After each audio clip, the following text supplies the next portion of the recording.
Monday. It's Monday. Good evening. Yes, yet another wisdom reading edition. This time the Monday one. Yeah, with myself, Kholofelo Sewela. Yes, it's good to be here. And thank you to everyone that held it down. Yesterday we had Hosi. Quite interesting reading, I must say. Good accounts, good stories as well. Enjoyed it very much. I think the fifth mantra is just so poetic, and it's like a killer mantra. Just explains everything. In two sentences. And you get the gist of the whole idea behind Krishna's personality. um, and the difference between his impersonal feature and the personal feature. Great. I must say, I learned quite a lot yesterday. Welcome to yet another Monday edition. Mondays are just heavy for other people. For me, I always look forward to Monday because of the reading, the wisdom reading. Please do subscribe and like Wusa 108 on YouTube, Facebook. Follow them, yeah, be a part of this movement. It's a great movement. It's not a bad movement to be a part of. And I can tell you that. Yes, wisdom readings. We're reading Sri Isopanisad.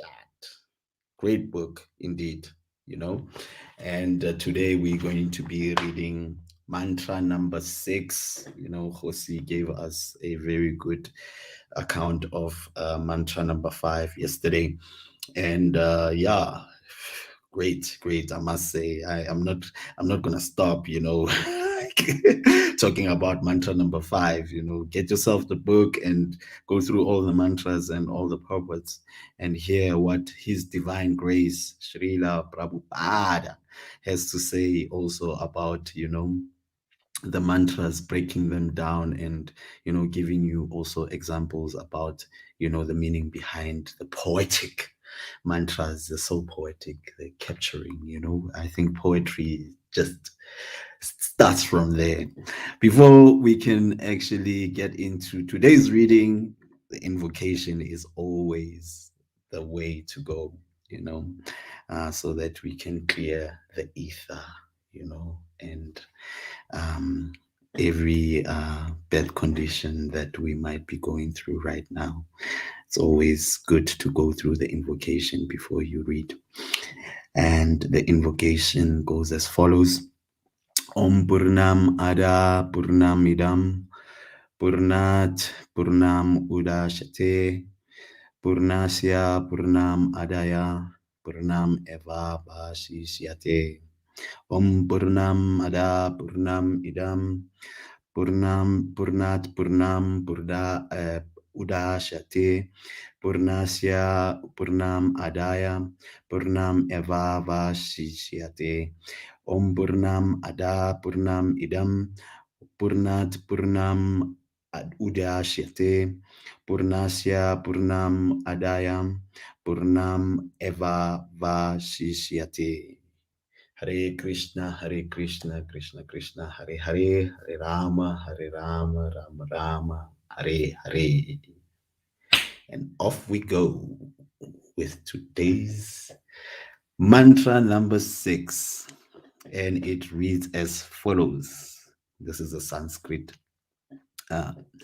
meaning of the Sanskrit writing of the mantra number 6. Yastu Sarvani Putane Atmani Evanu Basyati Sarva Putesu Chat Manam Tato Na Viju Kupsati. Ya, he who do but Sarvani, all Bhutani living entities, Atmani in relation to the Supreme Lord, ever only Anu Pashyati, observes in a systematic way sarva bhutesu in every living being, cha and atmanam, the supersoul, tataha, thereafter, na not viju gupshate, hates anyone. And the translation is as follows: He who systematically sees everything in relation to the Supreme Lord, who sees all living entities as his part and parcel, and who sees the Supreme Lord within everything, never hates anything or any being. Wow, that's amazing. That's love. I mean, it's like love life, you know, in two sentences, or is it one sentence? It's one sentence. Love life. You know, if you say you love life, I think that's a description of a person that loves life. We're going to go to the purport by His Grace, Srila Prabhupada. This is a description of the Mahabhagavata, the great personality who sees everything in relation to the Supreme Personality of Godhead. The Supreme Lord presents, the Supreme Lord's presence is realized in three stages. The Kanista Adhikari is in the lowest stage of realization. He goes to a place of worship, such as a temple, church, or mosque, according to his religious faith, and worships there according to scriptural injunctions. Devotees in this stage consider the Lord to be present at the place of worship and nowhere else. They cannot ascertain who is in what position in devotional service, nor can they tell who has realized the Supreme Lord. Such devotees follow the routine formulas and sometimes quarrel among themselves, considering one type of devotion better than another. Wow. These Kanista Adhikaris are actually materialistic devotees who are simply trying to transcend the material boundary to reach the spiritual plane. Whoa. I've seen that happen over and over and over again. You know, people argue about God's position, people argue about a human being's position in relation to God. And it's just, and yeah, it's disturbing, you know, to be in a platform where one cannot realize their position in relation to the Supreme, and one does not know who the Supreme is and what he's capable of. And once you are realized in terms of your position and who the Supreme feature is, it's very difficult for you to actually have that kind of realization as to love for nature, love for other beings. It's very difficult. So I will carry on so that I can actually get, the gist of what His Divine Grace is saying about this whole positioning. And people argue all the time. People always have something to say. Those who have attained the second stage of realizations are called Madhyama Adhikaris. These devotees observe the distinction between four categories of being: the Supreme Lord, the devotees of the Lord, the innocent who have no knowledge of the Lord, and the atheist who have no faith in the Lord and hate those in devotional service. Ooh. Madhyama Adhikaris behaves differently towards these four classes of persons. He adores the Lord, considering him the object of love. He makes friends with those who are in devotional service. He tries to awaken the dormant love of God in the hearts of the innocent, and he avoids the atheist who deride the very name of the Lord. Madhyama Adhikaris. Think that's not a bad position. I think that's when realization actually starts and you start actually knowing the difference between different types of people. Those who are atheists, those who say they love God, and those who don't know God, and you always try to relate yourself with people that will have a positive impact in your life. And this is a description that His divine grace is actually placing. So everyone has a category, and I think everyone falls into some type of a category. These articularies are just, segmenting each and every person that is the person that you will come across, and you'll be able to actually tell whether they are Madhyama Adhikari or the latter. Above the Madhyama Adhikari is the Uttama Adhikari, who sees everything in relation to the Supreme Lord. Such a devotee does not discriminate between an atheist and a theist, but sees everyone as part and parcel of God. He knows that there is no essential difference between the vastly learned Brahmana and a dog in the street, because both of them are part and parcel of the Lord.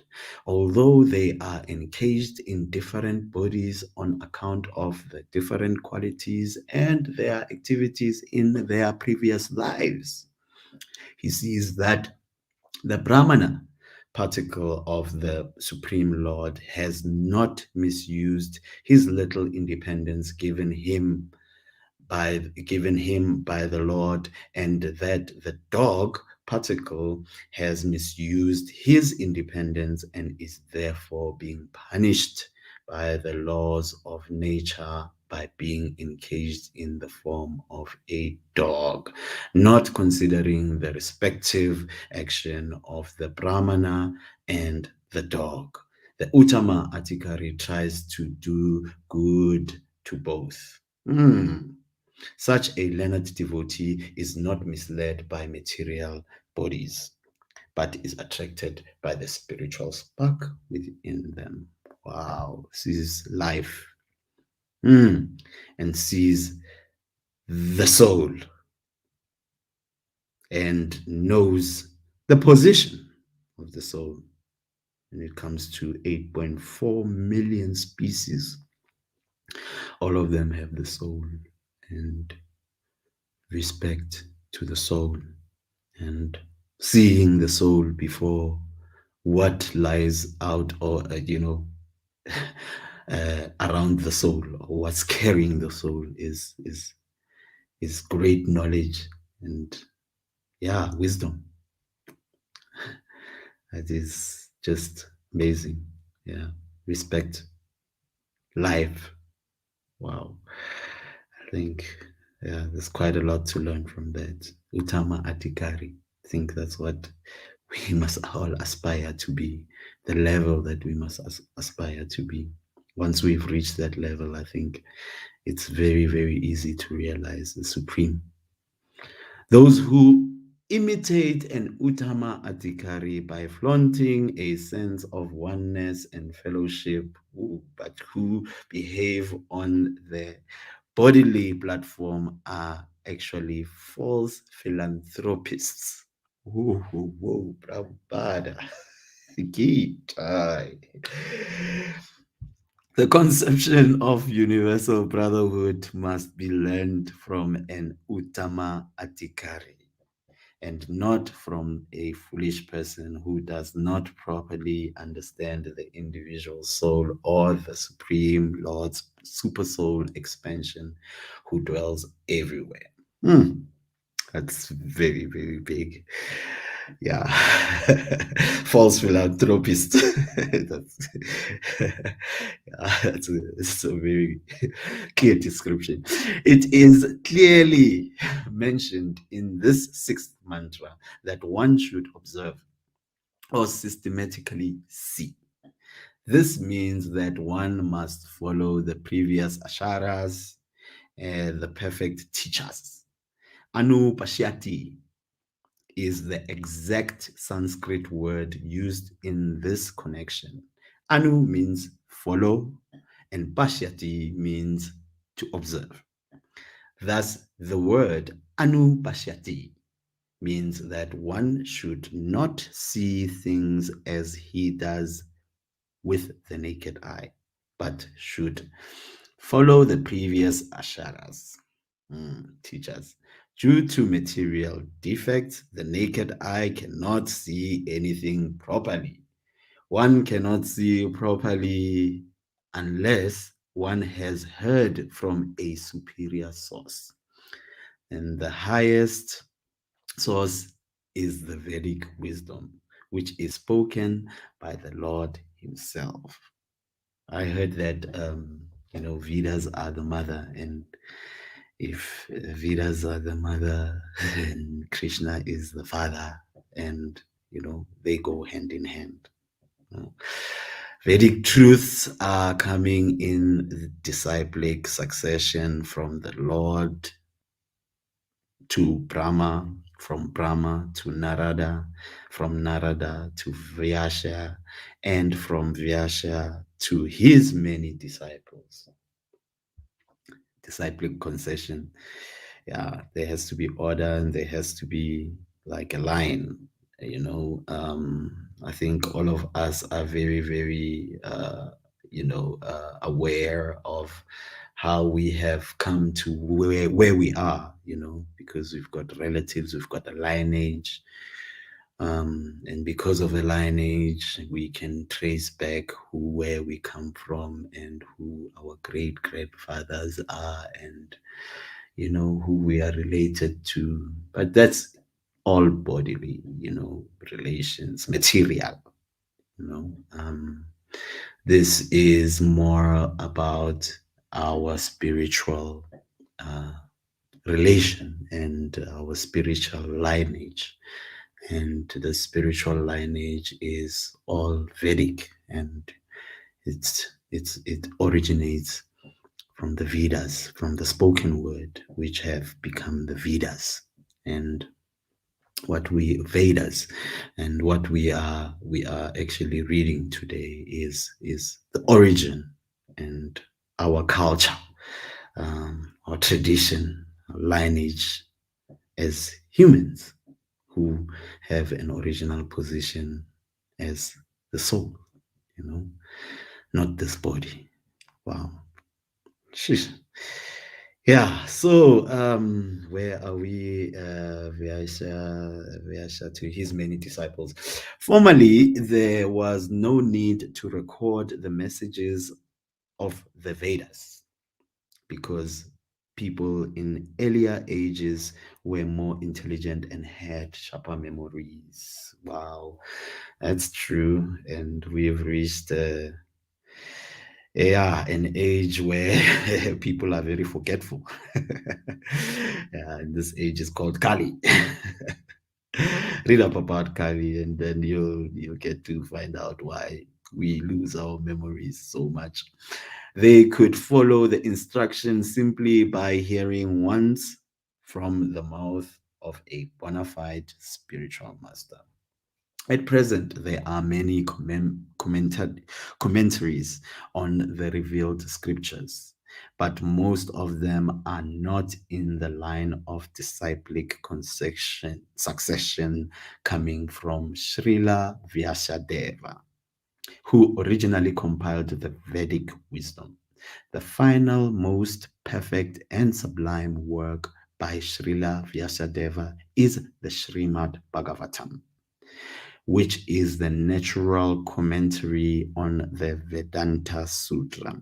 There is also the Bhagavad Gita, which was spoken by the Lord Himself and recorded by Vyasadeva. These are the most important revealed scriptures, and any commentary that contradicts the principles of the Bhagavad Gita or Srimad Bhagavatam is unauthorized.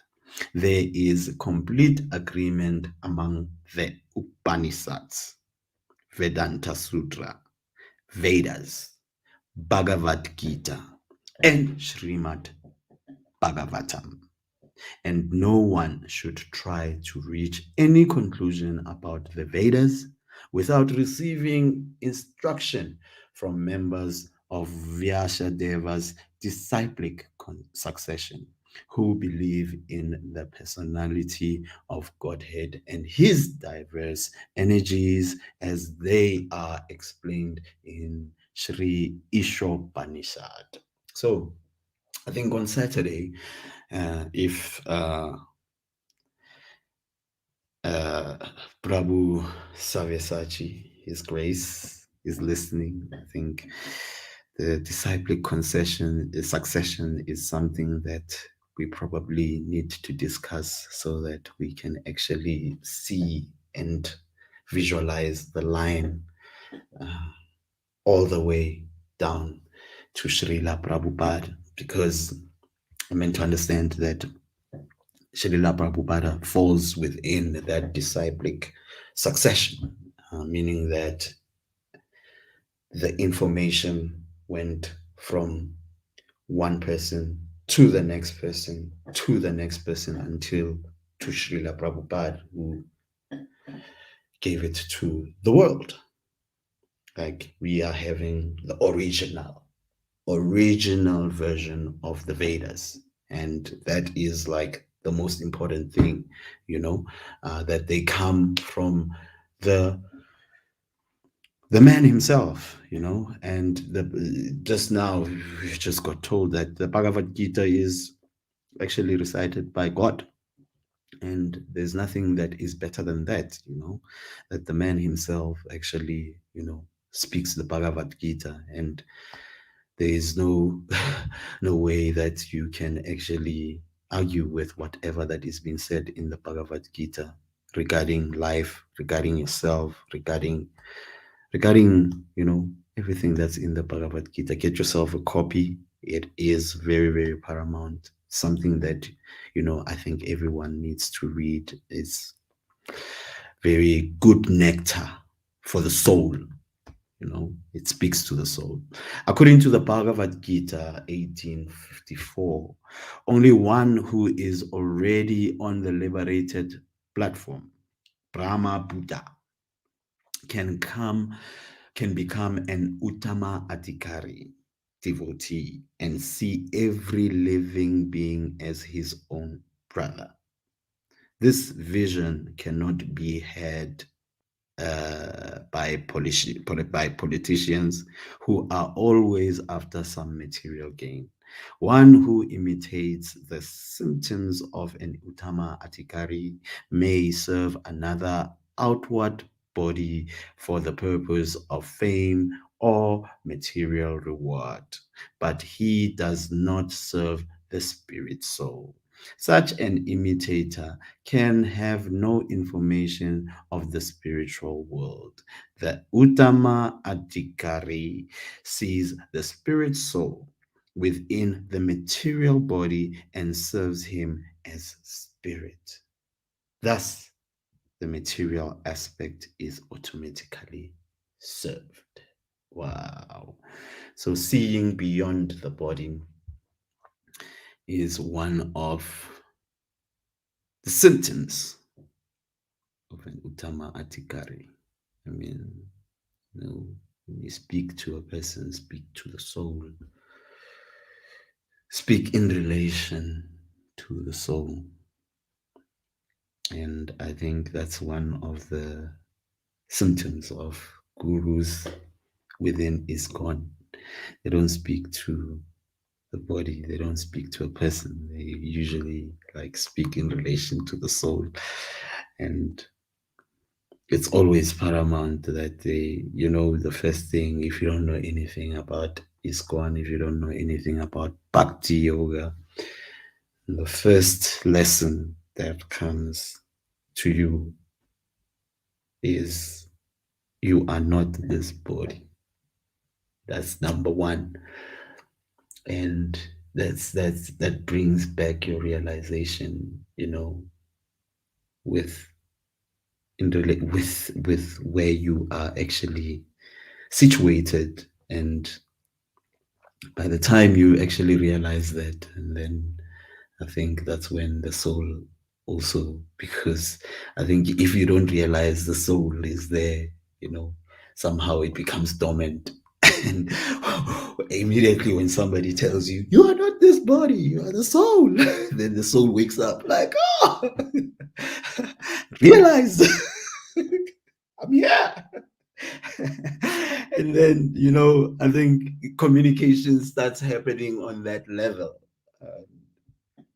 And you can't help but to also think of everything around you that is considered to be a species that lives, you know to have that particle, you know that is the one that's related to Krishna, you know and having a human form is mainly a way for us to actually realize that, and wake the soul up, and the soul realizes that, yo, I'm actually here. I'm in this body.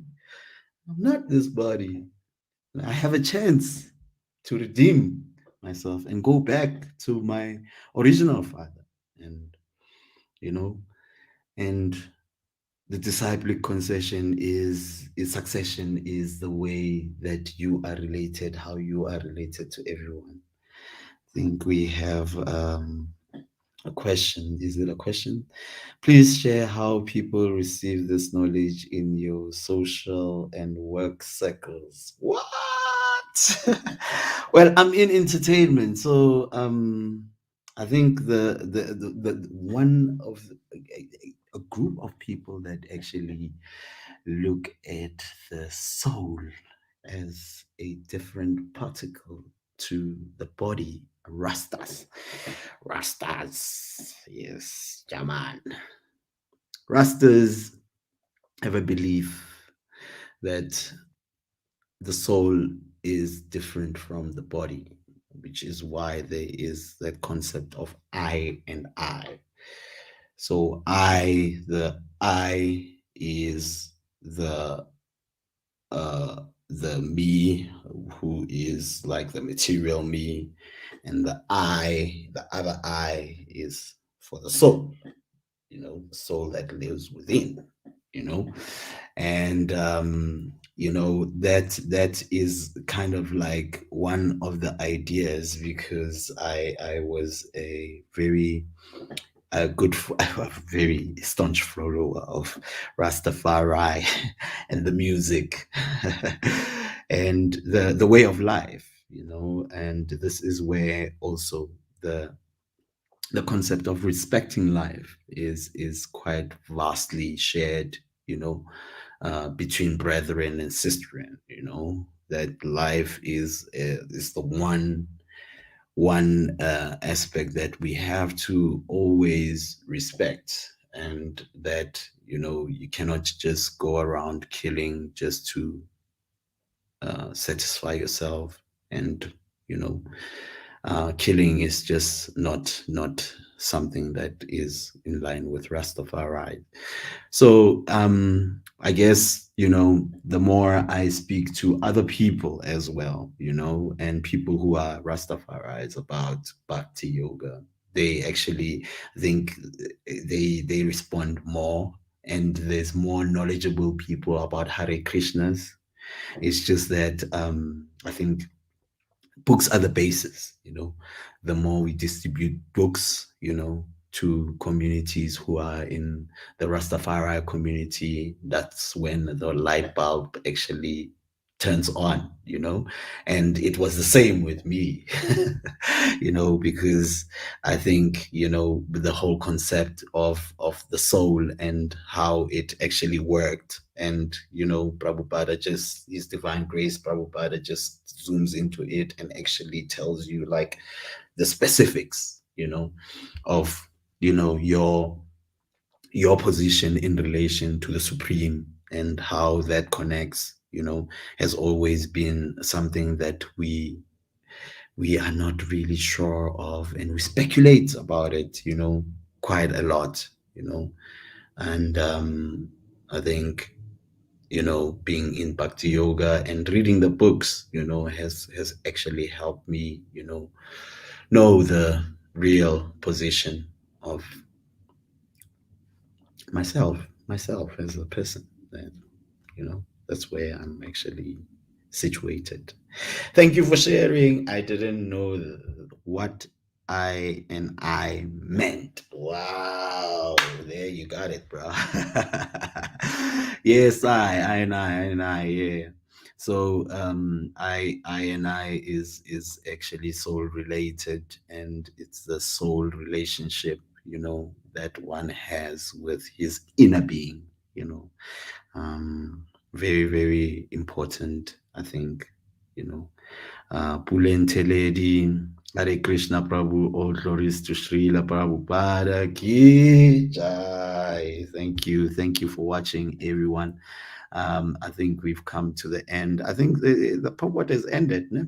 I'm not quite sure because I'm reading from the screen. I think that's where it actually ends.